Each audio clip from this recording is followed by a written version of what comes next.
This is a Coleman Avacado Catalytic Heater. It's a fantastic little heater. It runs off Coleman fuel, and only Coleman fuel. If you try to use kerosene, gasoline, or some other fuel in this, it's going to get all gunked up. And when it does, you've got to clean it out.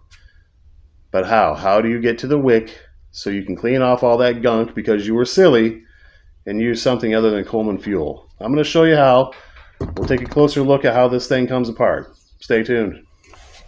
So if you look underneath the dome where it attaches to the fuel tank, you'll see three little nubs sticking out. If you twist the dome counterclockwise about 1/8 of an inch, you'll be able to lift up the dome from the fuel tank. Now this is pretty difficult to do. It took me turning the dome and somebody else holding onto the fuel tank so it wouldn't turn as well. It was on there pretty good. So you may need a second set of hands to get this done, but you can do it. Take some channel locks. And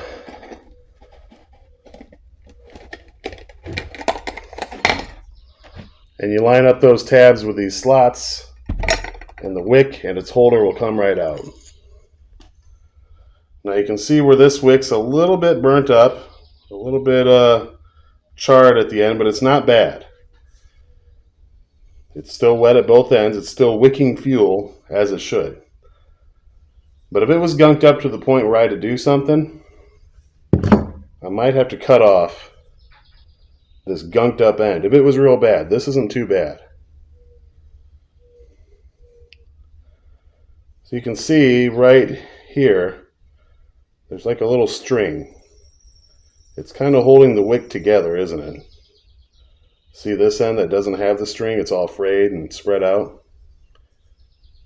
I would push that string down about 1/8 of an inch, 1/4 of an inch, and then cut off 1/8 of an inch or 1/4 of an inch up here to get that gunked up blackened mess off of the wick and make it like new again.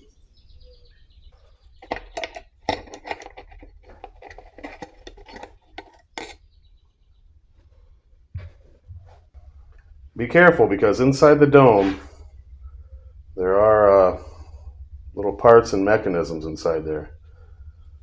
So this, I'm going to call this the wick holder, and it's going to sit right inside these two little crab claw looking things. I could use the flame adjuster to move this up and down inside there.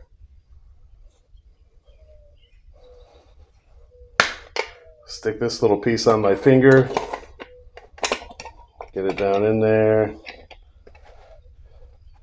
and once it's in those slots, pull it back out. Now, that's being held in place there, isn't it? So now we'll just feed the wick back inside there.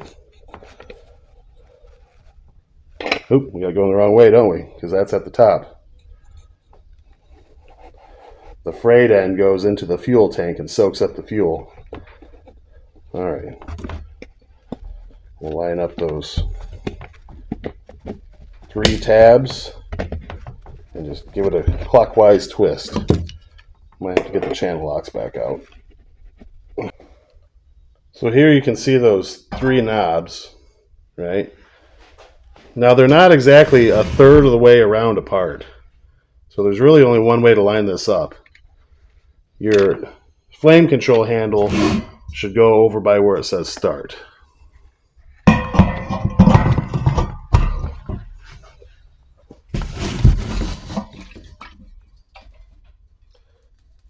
Now take a look at my dome.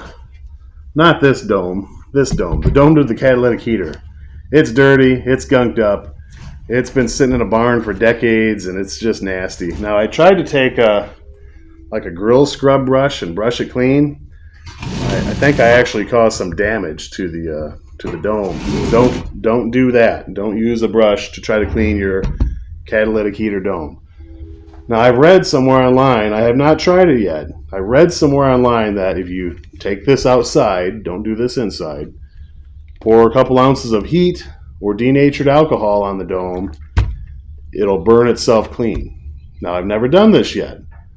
So if you do this before I'm able to make a YouTube video of me doing this, do so at your own risk. But if you hit that subscribe button, you won't miss the video coming up probably pretty soon of me trying to clean my dome. You won't want to miss that. It could be interesting. Could be too interesting. But no, I'm going to make a video of that pretty soon, so don't miss out on that. And don't try that until you see that video, because let me take the risk for you. There's no need for you to take the risk. I'm here to take the risk for you, doing the dumb things so you don't have to. Anyway, if you like this video, give it a thumbs up. If you got a comment, drop it in the comments. If you have not yet, hit the subscribe button, please and thank you. I'll see you all down the trail somewhere. Until then, have a great day.